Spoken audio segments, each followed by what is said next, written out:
Hello everyone, welcome to Sukanya logs. ఈరోజైతే మనం crab masala try చేసేద్దాం. ఫస్ట్గా కడాయిలో కొంచెం ఆయిల్ తీసుకోండి. ఆయిల్ వేడెక్కిన తర్వాత అందులో గ్రీన్ చిల్లీస్ యాడ్ చేసుకోండి. నేనైతే గ్రీన్ చిల్లీస్ క్రాస్గా కట్ చేసుకుంటాను, అలానే నచ్చుతుంది.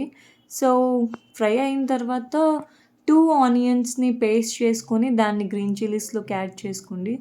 ఆనియన్ బాగా ఫ్రై అయిన తర్వాత కొంచెం garlic paste and ginger paste, కొంచెం జీలకర్ర పౌడర్, కొంచెం ధనియాల పౌడర్ అండ్ అందులోకి కొంచెం పసుపు చాలా మంచిది, అండ్ కొంచెం గరం మసాలా, కొంచెం సాల్ట్ మరియు మిర్చి పౌడర్, ఇంట్లో ఆడించిన కారం నాకైతే. వాటిని అన్నిటిని బాగా కలుపుకొని కాసేపు వదిలితే బాగా ఫ్రై అవుతుంది, పచ్చివాసన పోతుంది ఆనియన్. దానికి ముందుగానే నేను టమాటో పేస్ట్ చేసుకున్నాను, 2 టమాటోస్ పేస్ట్ చేసుకున్నాను. రెండిటిని కలిపి బాగా మిక్స్ చేయండి. కాసేపు అయ్యేసరికి 2 బాగా మిక్స్ అయిపోతుంది. చూడండి అసలు రెండిటికి ఎంత బాగా కుదిరిందో. సో వెంటనే నేను క్రాబ్స్ని బాగా వాష్ చేసుకున్న క్రాబ్స్ని యాడ్ చేసుకొని రెండిటిని కలుపుకున్నాను. సో దీనివల్ల క్రాబ్స్కి మసాలా బాగా పడుతుంది. మూత పెట్టేసి కాసేపు వదిలేయండి.